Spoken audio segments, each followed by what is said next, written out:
মোল্লা মৌলবী নির্বাচনী বাণিজ্য করেছে, আমাদেরকে ভোট দিলে ইসলাম বিজয়ী হবে। আমি বলেছি এটা কুফরি কথা। রাসূলুল্লাহর মাধ্যমে ১৫০০ বছর আগেই তো ইসলাম বিজয়ী হয়ে গেছে।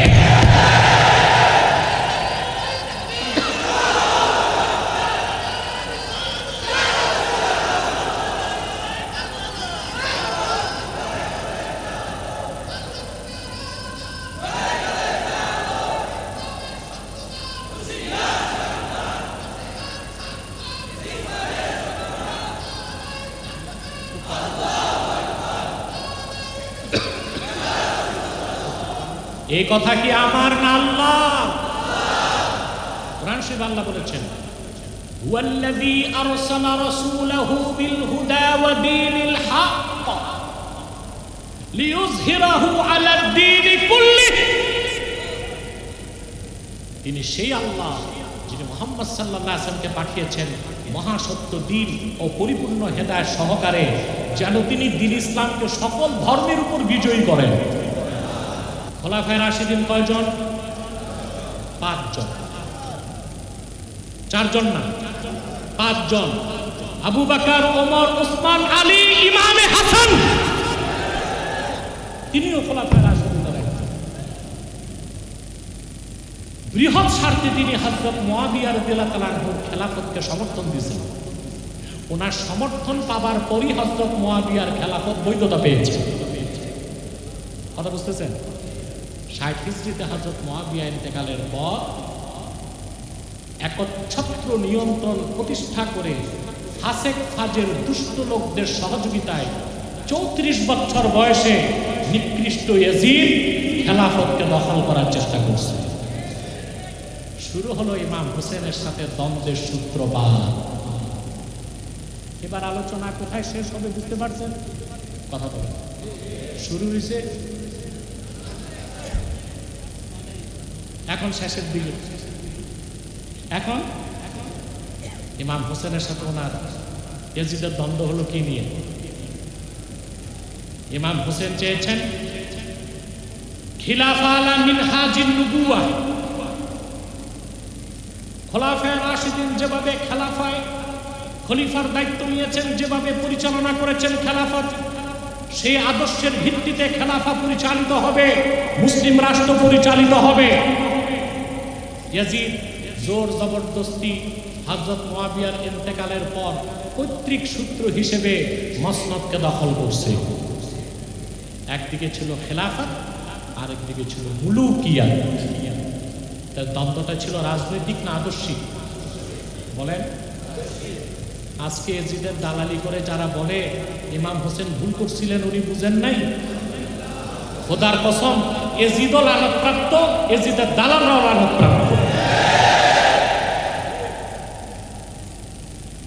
ইমাম হোসেন কেন কারবালায় গেলেন তিনি কি বুঝেন নাই?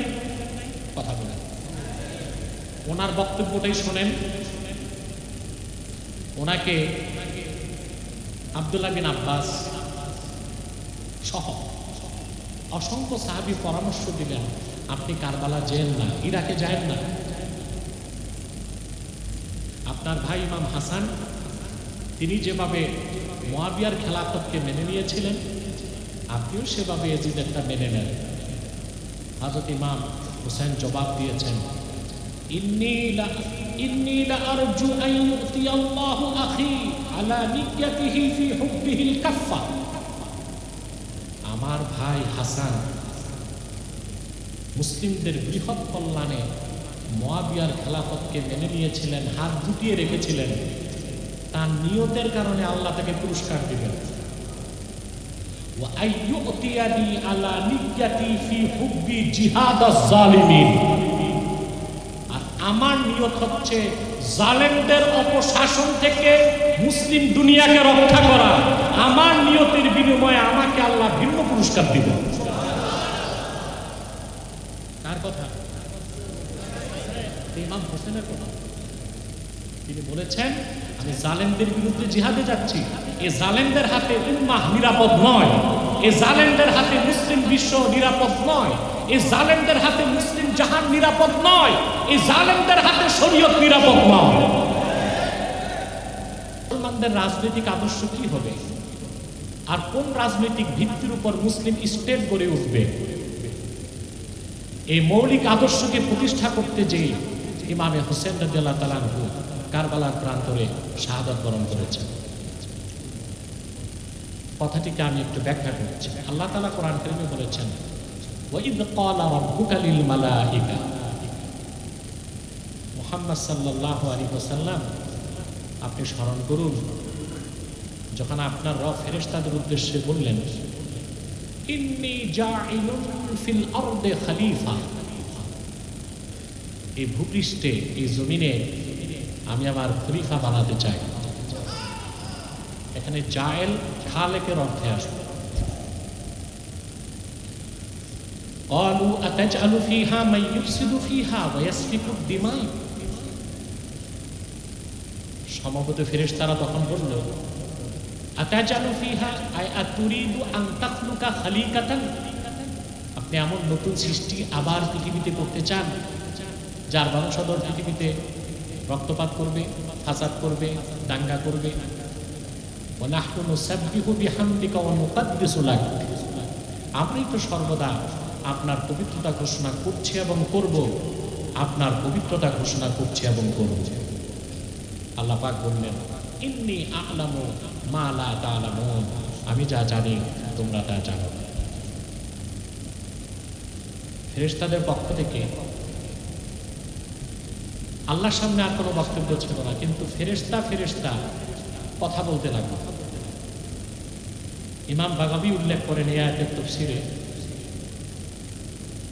এক ফেরেশতা আরেক ফেরেশতাকে বলল, লা ইয়াখলুকা রাব্বুনা খালকান আকরামা ইলাইহি মিন্না, আমাদের রব কখনোই আমাদের যে দামি, রেসপেক্টেড, সম্মানিত কোনো সৃষ্টি বানাবেন না। আল্লাহ যাকে বানাবেন তার চেয়ে আমরা শ্রেষ্ঠ থাকব। যুক্তি দিল, লিআন্নানা খুলিকনা ক্বাবলাহু ওয়া রাআইনা মা লাম ইয়ারা, আল্লাহ তো আদমকে এখনো বানান নাই, আর আমাদেরকে কত আগে তৈরি করেছেন, আমরা যা দেখেছি সে তা দেখে নেই। দেখার ভিত্তিতে আমাদের ইলম হবে বেশি, তার ইলম থাকবে কম। যার ইলম বেশি তার দাম, বলেন, যার বয়স বেশি তার মর্যাদা বেশি, না যার ইলম বেশি তার মর্যাদা বেশি?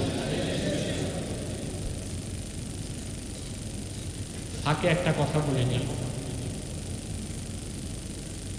আপনারা জানেন আদমকে আল্লাহ মাটি দিয়ে তৈরি করলেন, আর তাকে সাজদা করলো নূরের ফেরেশতারা।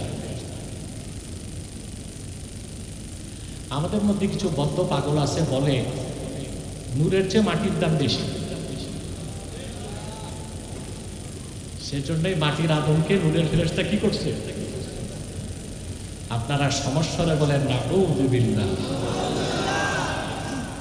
কোনদিন নূর থেকে মাটির দাম বেশি হতে, আসলে তো আদম মাটির তৈরি, ফেরেশতারা নূরের তৈরি। ঘটনাটা ঘটলো কেন? তার প্রথম জবাব, আদম ছিল কেবলা, আদমের কপালে ছিল নূরে মুহাম্মাদি।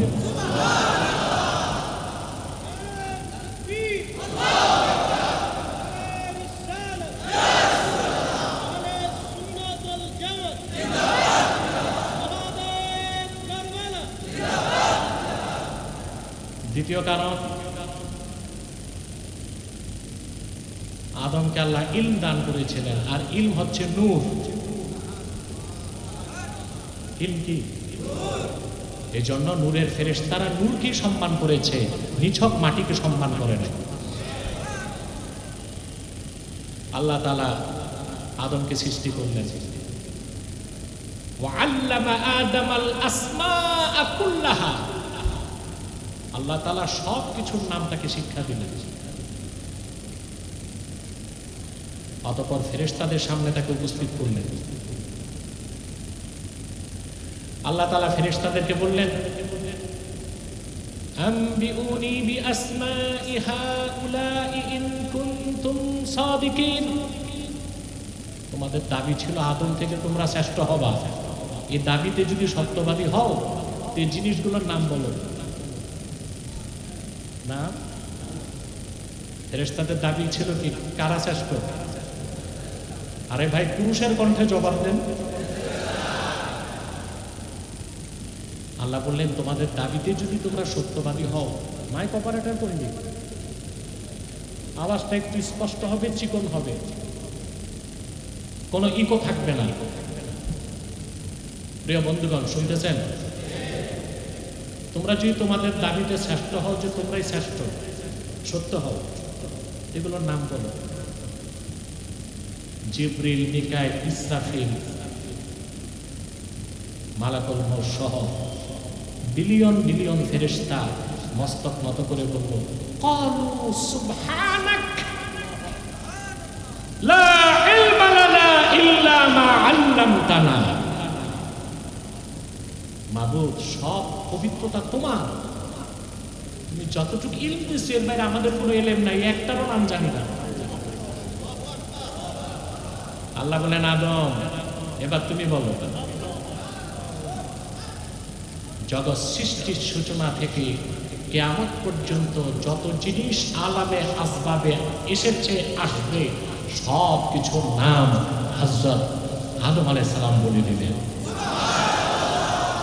শ্রেষ্ঠকে প্রমাণিত হলেন।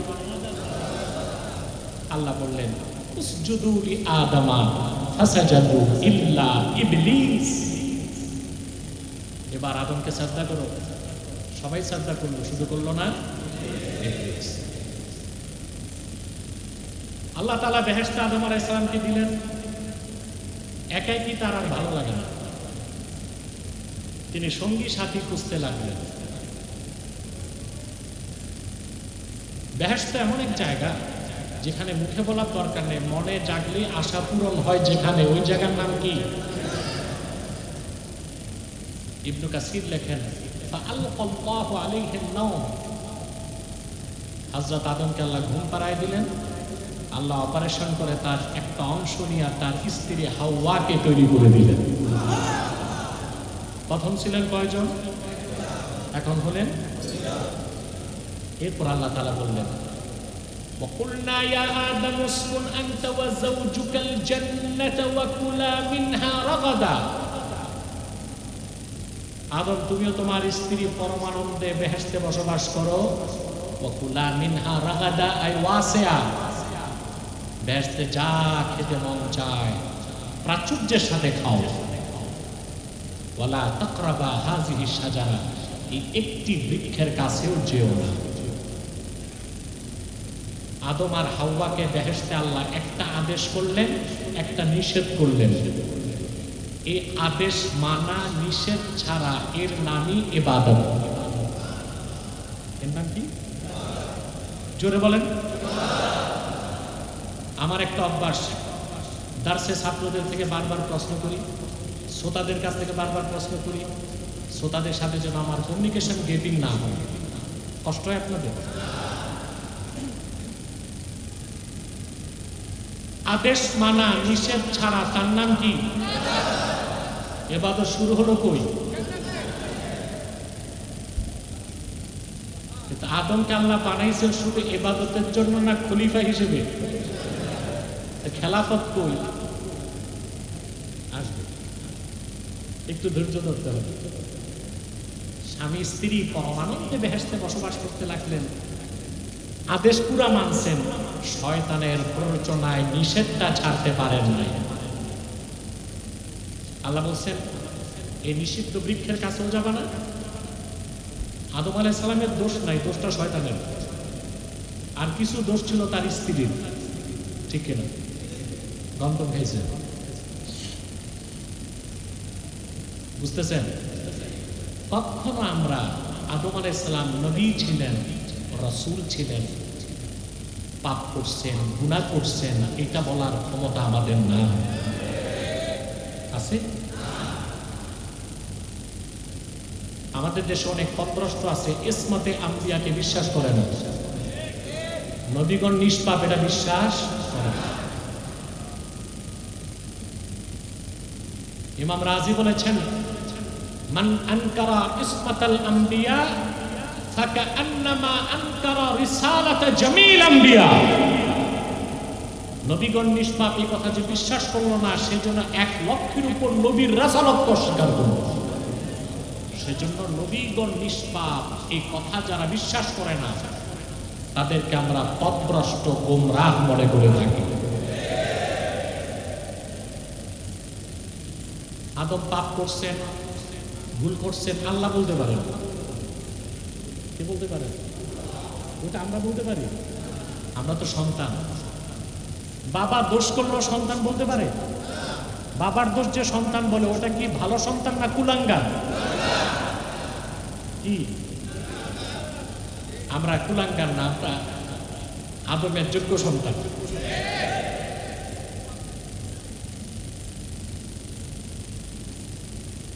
আল্লাহ তাআলা বেহেশত থেকে দুজনকে বের করে দিলেন, আদমকেও হাওয়া। আসলেন পৃথিবীতে, শত শত বছর তওবা করলেন, তওবা কবুল হয় না। হঠাৎ মনে পড়ছে আল্লাহর হাবিবের কথা। মুআজাম তাবারানী, মুস্তাদরাক আলা সাহিহাইন সহ মাওয়াহিবুল্লাহ দুনিয়া, শারহে মাওয়াহিব, 5টা বিশুদ্ধ সনদে হাদিস বর্ণিত হয়েছে। আমরা মওজুটাকে বাদ দিব, সহিটাকে তো মানতে হবে। আদম আলাইহিস সালাম আল্লাহকে বলেছেন, আল্লাহ মুহাম্মদ সাল্লাল্লাহু আলাইহি ওয়াসাল্লামের ওসিলায় আমাকে maaf করো। আল্লাহ বলেছেন, কাইফা আরাফতা মুহাম্মাদা ওয়া লাম আখলুকহু। মুহাম্মদ সাল্লাল্লাহু আলাইহি ওয়াসাল্লামকে চিনলা কেমন করে, এখনো তো পাঠাই নাই। আদম বললেন, আল্লাহ সাজদা থেকে মাথা তুলে তোমার আরশে আজিমে দেখেছি তোমার নামের সাথে মুহাম্মদ সাল্লাল্লাহু আলাইহি ওয়াসাল্লামের নাম লেখা আছে। আল্লাহ বলেন, ঠিকই বলছো, আমার সবচেয়ে প্রিয় আমার হাবিব মুহাম্মদ সাল্লাল্লাহু আলাইহি ওয়াসাল্লাম, তোমাকে মাফ করে দিলাম। আল্লাহর পক্ষ থেকে ওহী আসলো। এইবার শুরু হলো খেলাফত। জান্নাতে ছিল, দুনিয়াতে সুবহানাল্লাহ। খলিফা অর্থ কি? আদম আলাইহিস সালামকে খলিফা আল্লাহ কেন বলছেন? খলিফার কাজ কি? ইমাম কুরতুবী তাফসীর কুরতুবীতে লেখেন, হাদিহিল আয়াতু আসলুন ফি নাসবি ইমামিন ওয়া খলিফাতিন ইউসমাউ লাহু ওয়া ইউতা। কুরতুবী বলেন, এই আয়াতটাই মুসলমানদের মধ্যে খলিফা নিযুক্ত করা, যার হুকুম মানা হবে, যার কথা শোনা হবে, তার পক্ষে একটি আসল মৌলিক দলিল।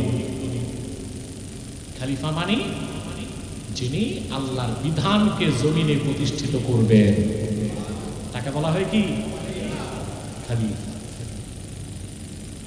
কুরতুবী আরো লেখেন, ইন্নামা সাম্মাহুল্লাহু খলিফাতান লিআন্নাহু ইয়াখলুফুল্লাহ ফিল হুকমি বাইনা খালকিহি।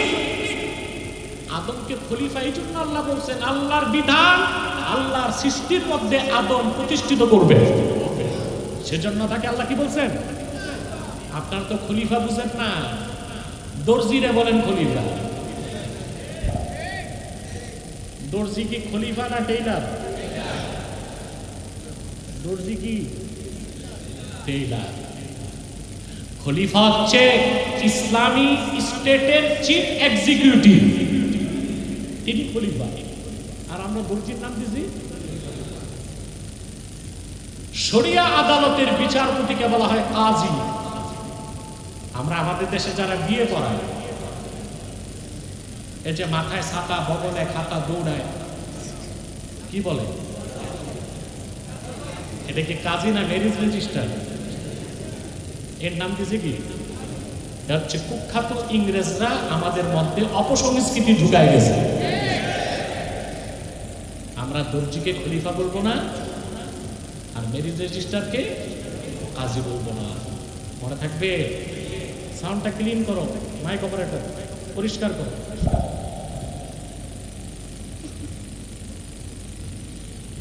ইমাম বাগাবী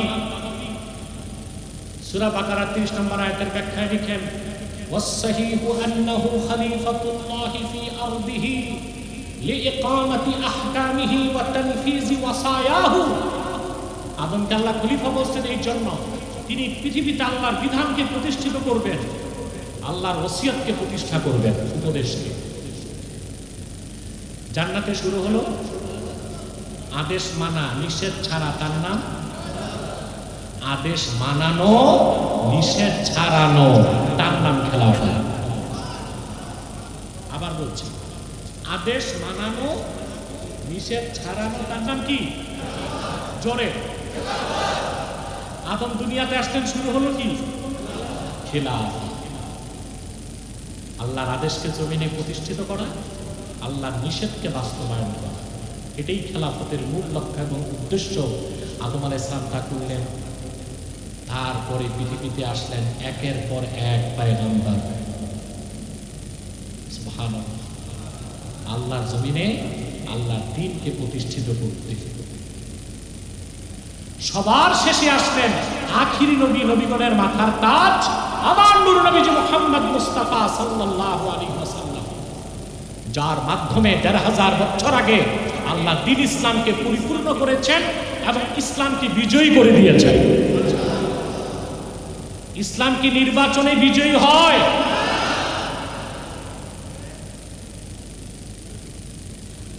যখন আমার দেশে অনেক মোল্লা মৌলবী নির্বাচনী বাণিজ্য করেছে, আমাদেরকে ভোট দিলে ইসলাম বিজয়ী হবে, আমি বলেছি এটা কুফরি কথা। রাসূলুল্লাহর মাধ্যমে ১৫০০ বছর আগেই তো ইসলাম বিজয়ী হয়ে গেছে।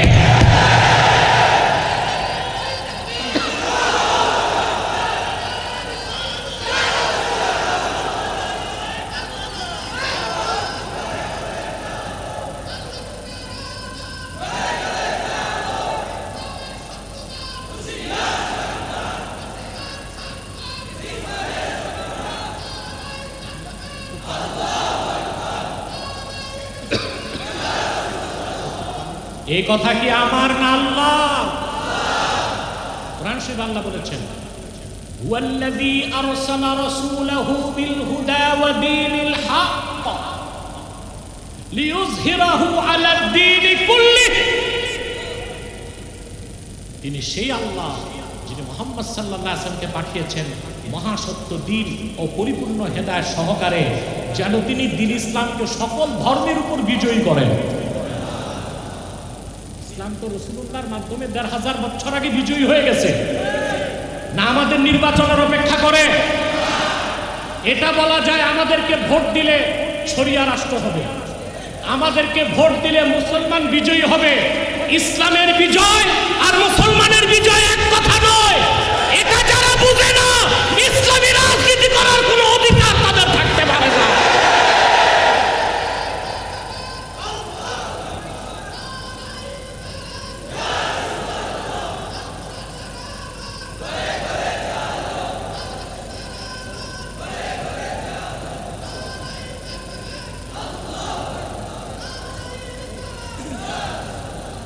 সেই থেকেই তাদের সাথে আমার দ্বন্দ্ব শুরু হলো।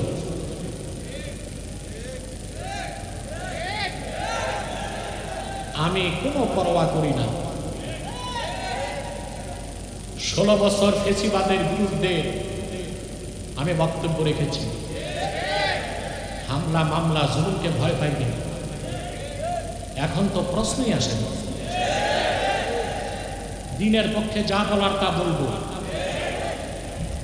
ইমামে হোসেনের উত্তরসূরিরা পারসেজ হয় না, হোসেনের উত্তরসূরিরা বিক্রি হয় না, হোসেনের উত্তরসূরিরা হোসেনের আদর্শ মেনে জীবন দেয়, ইমান দেয় না।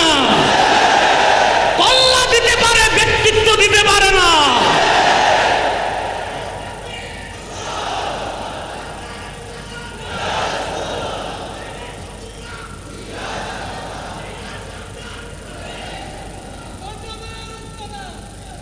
প্রিয় সুধী, আপনাদের দেশে নির্বাচন আসলে বেচা কিনা শুরু হয়।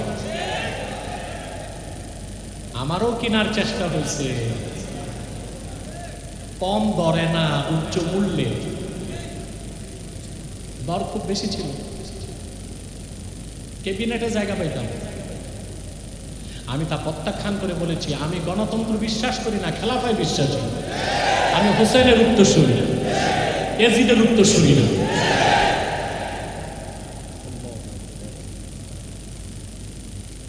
আল্লাহর হাবিব আখির নবী মুহাম্মদ সাল্লাল্লাহু আলাইহি ওয়াসাল্লামের মাধ্যমে আল্লাহ তাআলা ১৫০০ বছর আগে ইসলামকে পরিপূর্ণ করে দিলেন, বিজয়ী করে দিলেন, নবুয়তের রিসালাতের দরজা বন্ধ করে দিলেন। রাসূলুল্লাহ সাল্লাল্লাহু আলাইহি ওয়াসাল্লাম খেলাফতের দায়িত্ব দিয়ে গেলেন খোলাফায়ে রাশিদিনের হাতে, উম্মতের হাতে। কাদের হাতে? বুখারীর হাদিসটি আবার শুনেন। আল্লাহর হাবিব সাল্লাল্লাহু আলাইহি ওয়াসাল্লাম ইরশাদ করেছেন, কানা বানু ইসরাঈল তাসুসুহুমুল আম্বিয়া কুল্লামা হালাকা নাবিয়্যুন খালাফাহু নবী ফাইন্নাহু লা নাবিয়্যা বা'দি। বনি ইসরাইলের রাজনৈতিক নেতৃত্ব দিতেন নবীগণ। সুবহানাল্লাহ।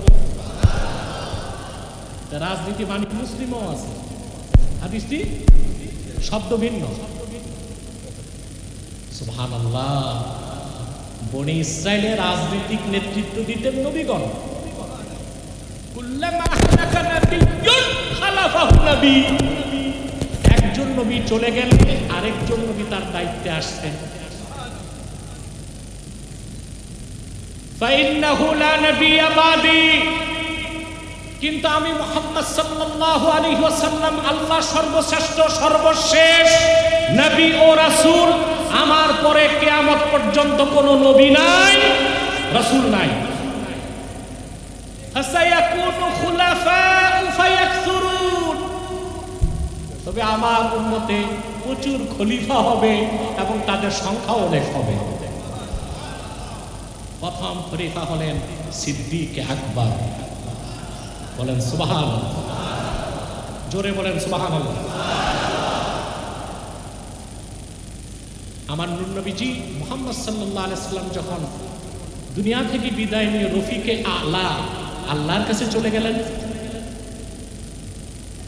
খলিফা কে হবে? আনসার মুহাজির তাদের মধ্যে কথা চলতেছে। আনসারদের পক্ষ থেকে প্রস্তাব আসলো, মিন্না আমিরুম ওয়া মিনকুম আমির। আমাদের আনসারদের থেকে একজন খলিফা হবে, আপনাদের মুহাজির থেকে একজন খলিফা। সিদ্দিক আকবর তখন বললেন, শোনো, রাসূলুল্লাহ সাল্লাল্লাহু আলাইহি ওয়াসাল্লাম বলেছেন আল আইম্মাতু মিন কুরাইশ। নেতা হবে কুরাইশ থেকে। সর্বপ্রথম হযরত ওমর আবু বকর সিদ্দিকের সামনে তরবারি গেঁথে সিদ্দিক আকবরের হাতে হাত রেখে বায়াত নিলেন। সমস্ত দ্বন্দ্ব তিরোহিত হয়ে গেল। মুহাজির এবং আনসার এক বাক্যে সবাই হযরত আবু বকর সিদ্দিকের হাতে খেলাফতের বায়াত দিয়ে নিলেন।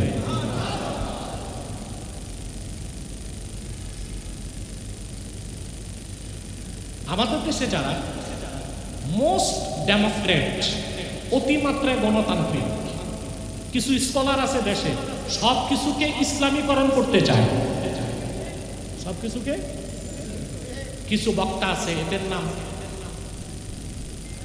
ডিস্টার্ব করে ড্রোন।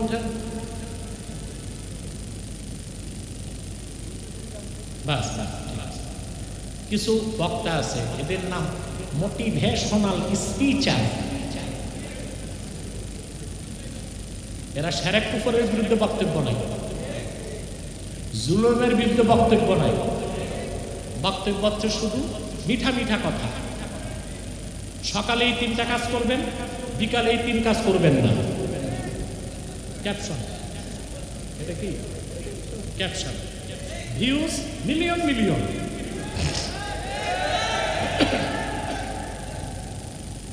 এমন ক্যাপশনও থাকে, ক্যাপশন দিয়ে দিছে রাত 12টার পর স্ত্রীকে চুমু দিলে কি হবে। বুস্টিং ছাড়া মিলিয়ন মিলিয়ন মানুষ দেখতেছে। এগুলো দেখেন আপনারা? ওনারা নাকি মোটিভেশনাল স্পিচার। শিরকের বিরুদ্ধে কথা নাই, কুফরের বিরুদ্ধে কথা নাই, বাতিলের বিরুদ্ধে কথা নাই। ফিলিস্তিনের পক্ষে কথা বলতে গেলে ইসরায়েলের বিরুদ্ধে কোনো বক্তব্য নাই। দেখেন, ওনারা জনপ্রিয়তা অর্জন বলে, জনগণকে বলে, কে কে হালাল প্রেম করবেন? যুবকরা হাত। আমার মনে হয় কিছুদিন পর পর বলবে, কে কে হালাল মদ খাবেন? সব কিছুকে কি ইসলামীকরণ করা যায়? যেটা হারাম চিরকাল হারাম কিনা? কথা বলেন। যেটা না যায় চিরকাল না যায় কিনা? হ্যাঁ। ফিকহের নিয়ম হচ্ছে ফি হাদাতিল ইদতিরার, বিপদের সময় হারাম জেনে হারামকে গ্রহণ করা যায় সাময়িক, কিন্তু ওটাকে হালাল মনে করার সুযোগ নাই। যারা অতিমাত্রায় গণতান্ত্রিক তারা বলে আবু বকর সিদ্দিক নাকি গণতান্ত্রিকভাবে নির্বাচিত হয়েছে। ইমান থাকবে? হযরত ওমর গণতান্ত্রিকভাবে নির্বাচিত হয়েছে না। গণতন্ত্র হচ্ছে মানুষের মাথা গণা হয়। কি গণা হয়? যার ভোট বেশি। গণা হলো কি? মাথা। মাথার কোয়ালিটি দেখা হয়েছে? কথা বলে কোয়ালিটি। গণতান্ত্রিকভাবে নির্বাচন যেটা হয় ভোট। ঢাকা বিশ্ববিদ্যালয়ের ভাইস চ্যান্সেলরের মাথার যে মূল্য, গুলিস্তানে জুতা সেলাই করে মুচির মাথা পার্থক্য আছে? একই মূল্য না? কোথায় ভাইস চ্যান্সেলর আর কোথায় মুচি? কারণ এখানে মাথা গণা হয়, মাথার কোয়ালিটি দেখা হয় না। খেলাফত হচ্ছে মাথা গণা হয় না, মাথার কোয়ালিটি দেখা হয়। হযরত ওমরের সিদ্ধান্তে সবাই একমত হয়েছেন। সিদ্দিক আকবর খলিফা হয়েছেন। সিদ্দিক আকবর ইঙ্গিত দিয়েছেন, হযরত ওমরকে সবাই খলিফা মেনেছেন। মাজলিসে শুরার ভিত্তিতে হযরত ওসমান খলিফা হয়েছেন, হযরত আলী খলিফা হয়েছেন। খোলাফায়ে রাশিদিন কয়জন? 5 জন। 4 জন না, 5 জন। আবু বকর, ওমর, ওসমান, আলী, ইমামে হাসান, তিনিও খোলাফায়ে রাশিদিন। বৃহৎ স্বার্থে তিনি হযরত মুয়াবিয়া রাদিয়াল্লাহু তাআলা আনহুর খেলাফতকে সমর্থন দিয়েছেন। ওনার সমর্থন পাবার পরই হযরত মুয়াবিয়ার খেলাফত বৈধতা পেয়েছে। কথা বুঝতেছেন? 60 হিজরিতে হযরত মুয়াবিয়া ইন্তেকালের পর একচ্ছত্র নিয়ন্ত্রণ প্রতিষ্ঠা করে ফাসেক ফাজের দুষ্ট লোকদের সহযোগিতায় 34 বছর বয়সে নিকৃষ্ট ইয়াজিদ খেলাফতকে দখল করার চেষ্টা করছে। শুরু হলো ইমাম হোসেনের সাথে দ্বন্দ্বের সূত্রপাত। এবার আলোচনা কোথায় শেষ হবে বুঝতে পারছেন? কথা বলেন। শুরু হয়েছে এখন শেষের দিকে। এখন ইমাম হোসেনের সাথে ওনার ইয়াজিদের দ্বন্দ্ব হলো কি নিয়ে? ইমাম হোসেন চেয়েছেন খিলাফা আলা মিনহাজিন নবুওয়াহ, খোলাফায়ে রাশিদিন যেভাবে খেলাফায় খলিফার দায়িত্ব নিয়েছেন, যেভাবে পরিচালনা করেছেন খেলাফত, সেই আদর্শের ভিত্তিতে খেলাফা পরিচালিত হবে, মুসলিম রাষ্ট্র পরিচালিত হবে। ইয়াজিদ জোর জবরদস্তি হযরত মুয়াবিয়ার ইন্তেকালের পর পৈতৃক সূত্র হিসেবে মসনদকে দখল করছে। একদিকে ছিল খেলাফত, আরেকদিকে ছিল মুলুকিয়াত। তার দ্বন্দ্বটা ছিল রাজনৈতিক না আদর্শিক? বলেন। আজকে ইয়াজিদের দালালি করে যারা বলে ইমাম হোসেন ভুল করছিলেন, উনি বুঝেন নাই, খোদার কসম ইয়াজিদও লানতপ্রাপ্ত, ইয়াজিদের দালালরাও লানতপ্রাপ্ত। ইমাম হোসেন কেন কারবালায় গেলেন তিনি কি বুঝেন নাই? কথা বলেন। ওনার বক্তব্যটাই শোনেন।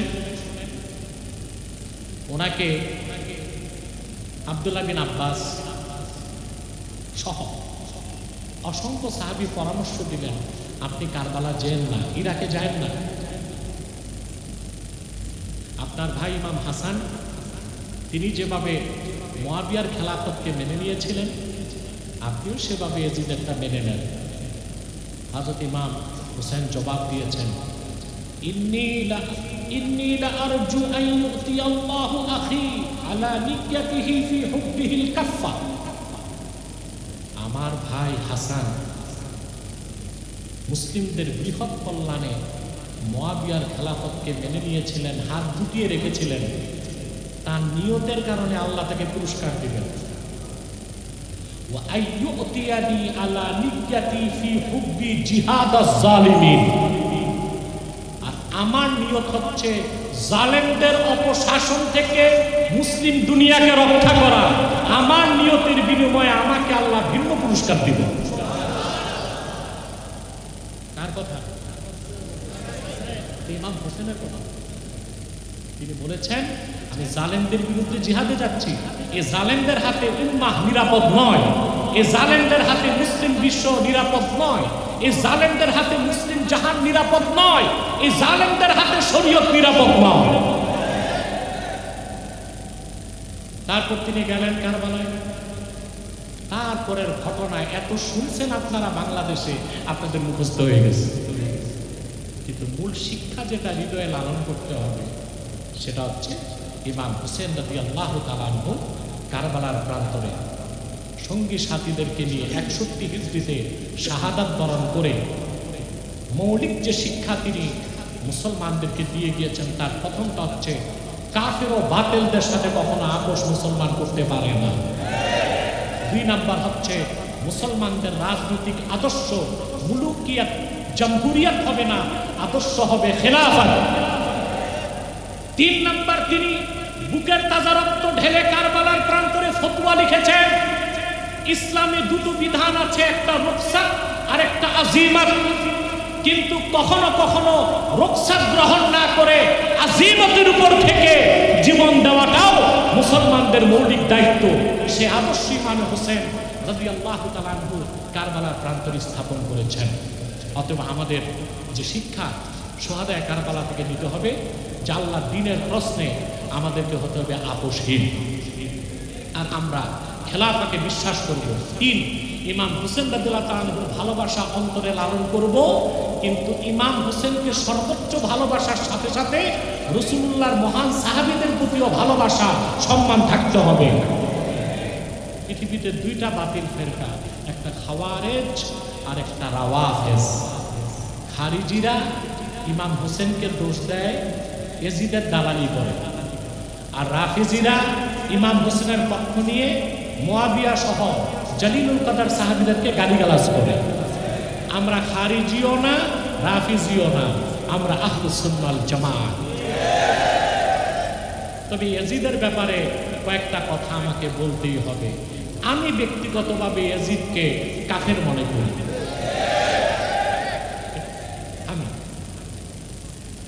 আমি প্রচুর পড়াশোনা করছি এই ব্যাপারে আমার 1 ঘন্টা 15 মিনিটের একটা ডকুমেন্টারি আছে, এটা দেখার চেষ্টা করবেন। আজকে তো সময় নেই, ওটা দেখে নেবেন। আজকে কয়েকটা বিষয় আপনাদেরকে বলছি। দেখেন, তাফসীর রুহুল মাআনিতে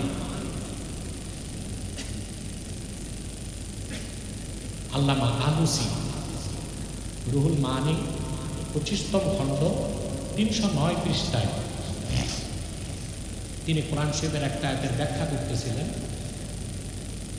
ফাহাল আসাইতুম ইন তাওয়াল্লাইতুম আন তুফসিদু ফিল আরদ ওয়া তুকাত্তিউ আরহামাকুম উলাইকা আল্লাযীনা লা'আনাহুমুল্লাহু ফাআসাম্মাহুম ওয়া আ'মা আবসারাহুম।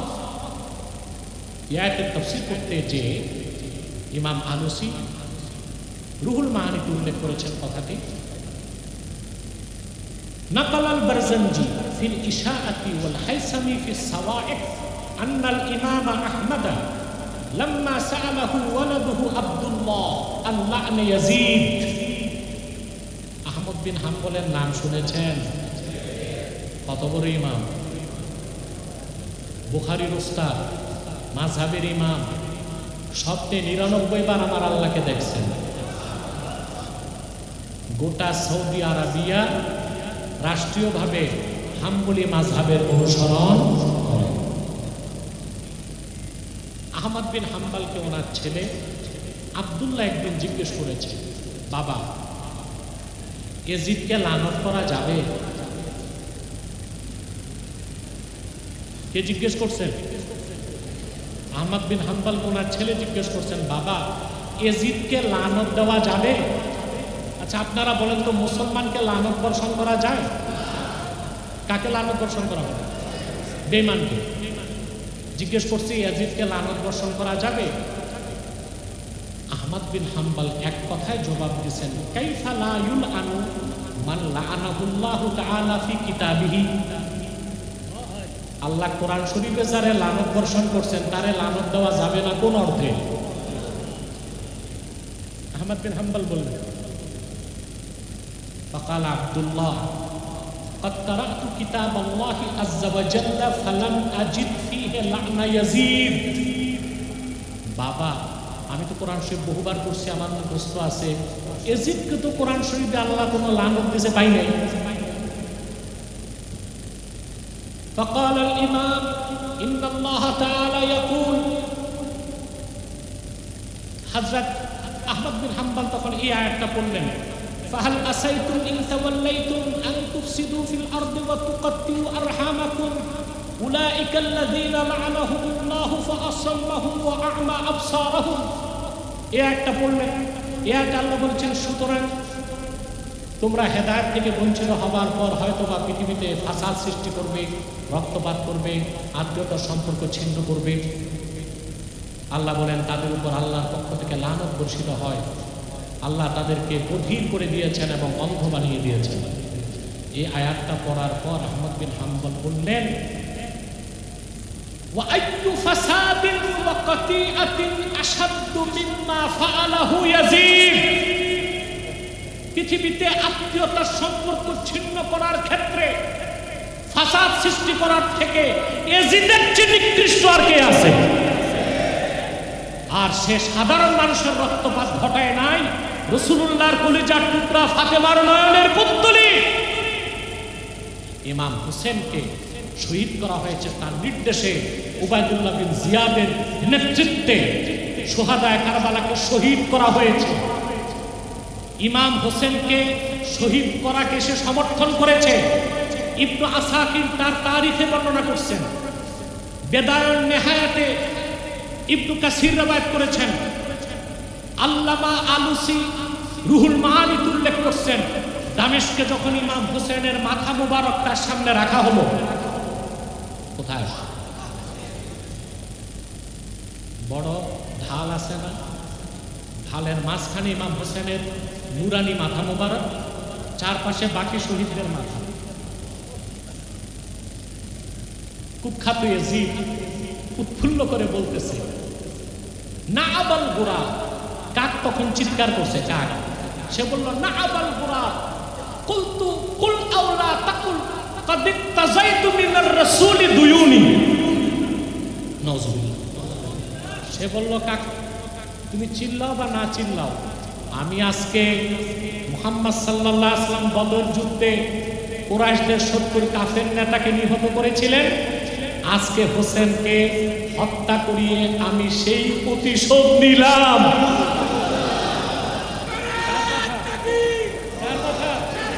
ইয়াজিদ, তাহলে যারা বলে ইমাম হোসেনকে শাহাদাত করার পক্ষে ইয়াজিদের মত ছিল না, সেটা উবাইদুল্লাহ বিন জিয়াদের ব্যক্তিগত সিদ্ধান্ত, তারা মিথ্যাবাদী, তারা খারিজিদের উত্তরসূরি। ঠিক কিনা বলেন? প্রিয় ভাইরা, ইমামে হোসেন রাদিয়াল্লাহু তাআলা আনহু শাহাদাতকে সে সমর্থন করেছে। তার নিযুক্ত গভর্নর তার নির্দেশে মদিনাতুল মুনাওয়ারাতে ত্রাস সৃষ্টি করেছিল। তার নির্দেশে তার নিযুক্ত গভর্নর মক্কা মুকাররমাতে ত্রাস সৃষ্টি করেছে, হারামের মধ্যে আঘাত করছে। তার চেয়ে বড় ফাসাদ সৃষ্টিকারী আছে দুনিয়ায়? তার চেয়ে বেশি আত্মীয়তার সম্পর্ক ছিন্নকারী আছে দুনিয়ায়? সেজন্য আহমদ বিন হাম্বল বলেছেন, আল্লাহ পক্ষ থেকে আগত লানতের সবচেয়ে বড় হকদার হচ্ছে ইয়াজিদ। তাহলে যারা ইয়াজিদকে বলে রাদিয়াল্লাহু আনহু, কাফের বলবে কি বলবে না ওটা ব্যক্তিগত মত। অনেক ইমাম কাফের বলছে, অনেকে ফাসিক বলছে, ভালোতে কেউ বলে নাই। তো যারা ইয়াজিদের দালালি করে তারা আসলে খারিজিদের উত্তরসূরি। আবার যারা হযরত মুয়াবিয়াকে গালিগালাজ করে তারা রাফিজিদের উত্তরসূরি। খারিজি বলেন, খারিজি না না বলুন, খারিজি, রাফিজি, আহলে সুন্নাত, হুসেনি কাফেলা, হুসেনের উত্তরসূরি। আরেকটা বক্তব্য দিয়ে আমি শেষ করে দিচ্ছি। রুহুল মাআনিতে আল্লামা মাহমুদ আলসী হানাফি মাযহাবের শ্রেষ্ঠ মুফাসসিরদের একজন তিনি। আমরা যত তাফসীর পড়ি অধিকাংশ শাফিদের তাদের, কিন্তু মাহমুদ আলসী ছিলেন হানাফি। 30 খণ্ডে কোরআনের তাফসীর লিখে হানাফিদেরকে ঋণ মুক্ত করে গেছেন মাহমুদ আলসী। প্রায় 4 পৃষ্ঠা তিনি আলোচনার পর তার সিদ্ধান্ত তুলে ধরেছেন।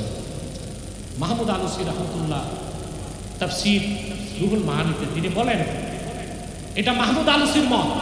আমি যে ইয়াজিদকে কাফের বলি এটা আমার ব্যক্তিগত মত না, আমার মতের পক্ষে 27 জন মুজতাহিদের বক্তব্য আছে। কতজন?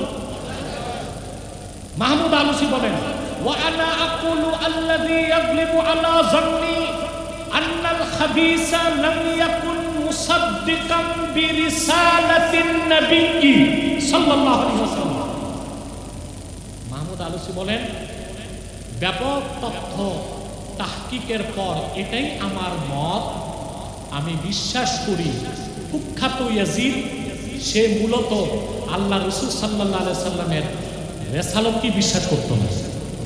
এখন রাসূলুল্লাহর রেসালতকে যে বা যারা বিশ্বাস করে না তারা কি মুসলমান না কাফের?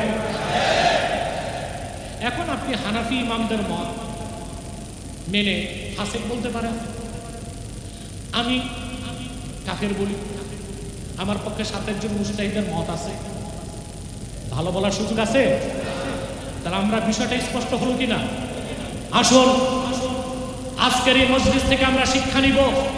প্রকৃতপক্ষে ইমামে হোসেন রাদিয়াল্লাহু তাআলার উত্তরসূরি যারা, আমরা আজকের এই সমাবেশ থেকে মজলিস থেকে শিক্ষা লালন করব। আলা লাহুল খালক ওয়াল আমর, জমিন যার, হুকুম তার। খেলাফতের ভিত্তিতে আল্লাহর জমিনে আল্লাহর বিধান প্রতিষ্ঠিত করার লড়াইতে আমরা যদি শামিল হতে পারি, তাহলেই আমরা প্রকৃতপক্ষে ইমাম হোসেনের উত্তরসূরির কাতারে জায়গা পাবো ইনশাআল্লাহ। বলবেন খেলাফা প্রতিষ্ঠিত কবে হবে? জানি না। বাইতুল মুকাদ্দাস খ্রিস্টানরা হামলা করেছিল, তাদেরকে প্রথম প্রতিরোধ করছে সেলজুকরা। কারা? পারে নাই। পরে আসছে নুরউদ্দিন জিনকি, পারে নাই। পরে আসছে সালাউদ্দিন আইয়ুবী। 212 বছর পরে খ্রিস্টান ক্রুসেডাররা পরাজিত হয়েছে, বাইতুল মুকাদ্দাস বিজয়ী হয়েছে। খেলাফতে ওসমানিয়ার অবসানের পর 1922 সালে জিএনএ গ্র্যান্ড ন্যাশনাল অ্যাসেম্বলির মাধ্যমে শরিয়া রাষ্ট্র আর করা যাবে না, তুরস্ককে ইংরেজরা আইন করেছিল। মাত্র 100 বছর পার হয়েছে। অতএব খেলাফার ভিত্তিতে শরিয়া রাষ্ট্র কায়েম করা যাবে না, এইরকম নৈরাজ্য নিরাশ আমরা হতে পারি না। আমাদের কাজ আদর্শকে লালন করব। সফলতা কে দিবেন?